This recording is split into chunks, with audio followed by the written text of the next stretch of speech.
सभी भैया बहनों को नमो नमः।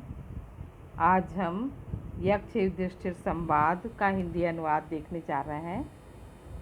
ये प्रस्तुत अवतरण महाभारत से लिया गया है, जिसके रचयिता महर्षि वेद व्यास जी हैं। महाभारत 1,00,000 श्लोकों से निबद्ध है, अतः इसे सहस्त्री संहिता भी कहते हैं। एक बार अज्ञातवास के समय घूमते हुए पांडवों को प्यास लगी, तब नकुल जल की तलाश में करते हुए एक जलाशय के पास पहुँचे, किंतु यक्ष ने पानी देने से मना कर दिया। उन्होंने कहा, मेरे प्रश्नों के उत्तर देने के पश्चात ही पानी पी सकते हैं।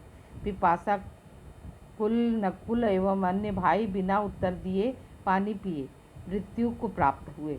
युधिष्ठिर ने धैर्यपूर्वक यक्ष के प्रश्न का उत्तर दिया।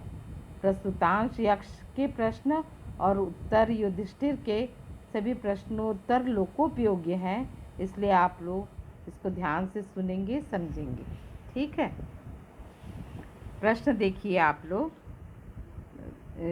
यक्ष जो है वो प्रश्न कर रहा है, केना श्रोत्रिय भवति, केना स्विदन्ते महत्, केना द्वितीयं भावन्ति राजन, केंच बुद्धिमान। इस प्रश्न का मतलब है कि किससे व्यक्ति विद्वान बनता है। श्रोत्रिय यानी वेदों का ज्ञाता होता है, विद्वान। तो किससे विद्वान बनता है, किससे व्यक्ति श्रेष्ठ बनता है, किससे अद्वितीय बनता है, और किससे केंच बुद्धिमान, और कैसे बुद्धिमान बनता है। तो उसका उत्तर दे रहे हैं युधिष्ठिर जी। आप लोग देखिए, श्रुते श्रोत्रिय भवति, वेदों के अध्ययन से व्यक्ति वेदों का ज्ञाता बनता है। तपसा विन्दते महत्, और तपस्या से श्रेष्ठ बनता है। धृत्या द्वितीयं भावन्ति, धैर्य, धृत्या ने धैर्य, धैर्य से अद्वितीय बनता है। बुद्धिमान वृद्ध सेव्या, और बुद्धिमान वृद्धों की सेवा से बनता है। ऐसा जवाब दिया युधिष्ठिर ने। आगे देखते हैं। आगे है, किस्विद गुरुतरम भूमि, किस्विद उच्चतरम खात। किस्विद का मतलब कैसे, है ना। किस्विद गुरुतरम भूमि यानी क्या चीज़ है जो भूमि से भी भारी है।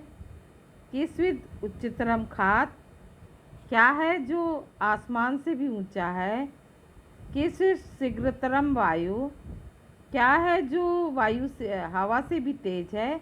किस्विद बहुतरम तृणात्, क्या है जो घास से, तृण यानी घास होता है, तृण से भी ज़्यादा व्यापक है, घास से भी ज़्यादा व्यापक है। तो इसका ये यक्ष ने प्रश्न किया। अब इसका उत्तर दे रहे हैं युधिष्ठिर जी।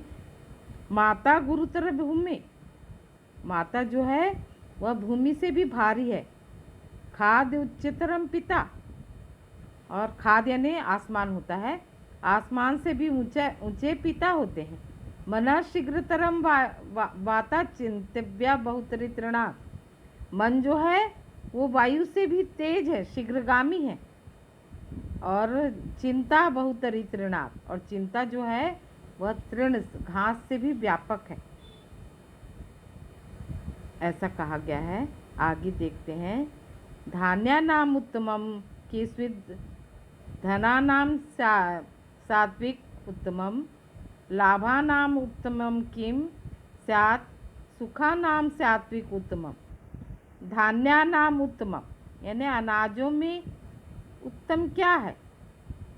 किस्विद धनानाम सात्विक उत्तमम, और क्या धनों में, क्या स्यात् यानी होना होता है, तो धनों में उत्तम क्या है, क्या होता है।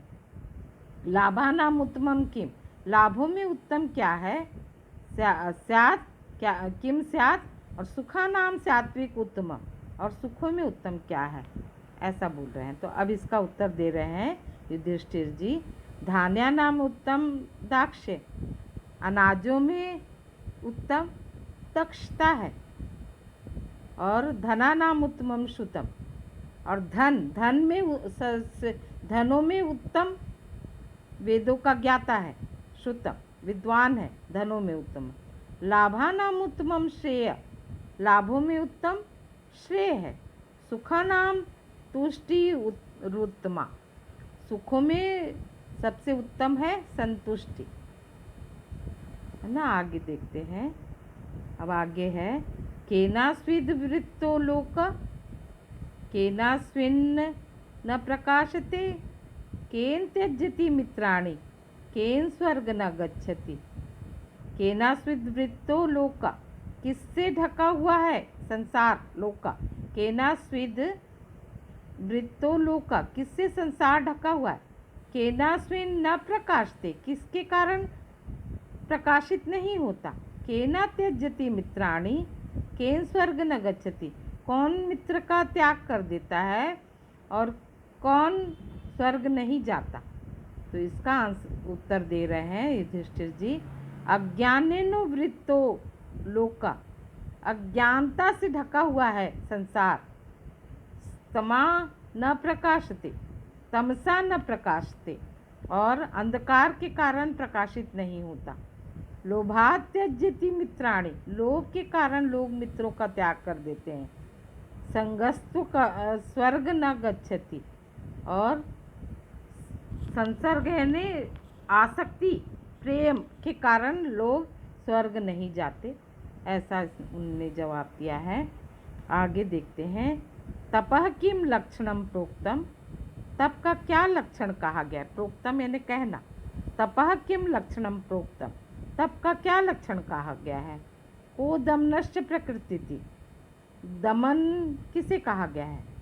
क्षमा च का परा प्रोक्ता, का च ही प्रकृतिता, क्षमा किसे कहा गया है, का ही प्रकृतिता, और लज्जा किसे कहा गया है।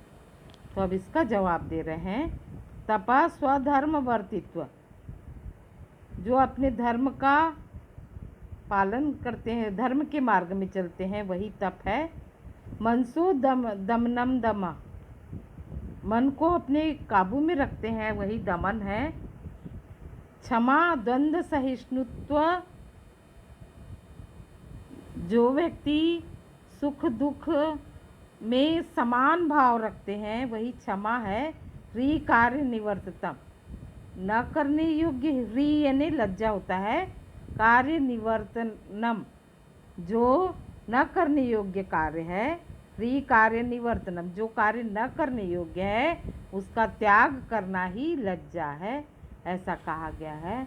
आशा है आप लोग को ये पाठ समझ में आया होगा। यदि आप लोग को पसंद आया, मेरा समझाने का ढंग पसंद आता है और आपको समझ में आता है, तो आप मेरे पेज को, मेरे यूट्यूब को लाइक सब्सक्राइब कर दीजिए और शेयर कर दीजिए, ताकि मुझे प्रोत्साहन मिले।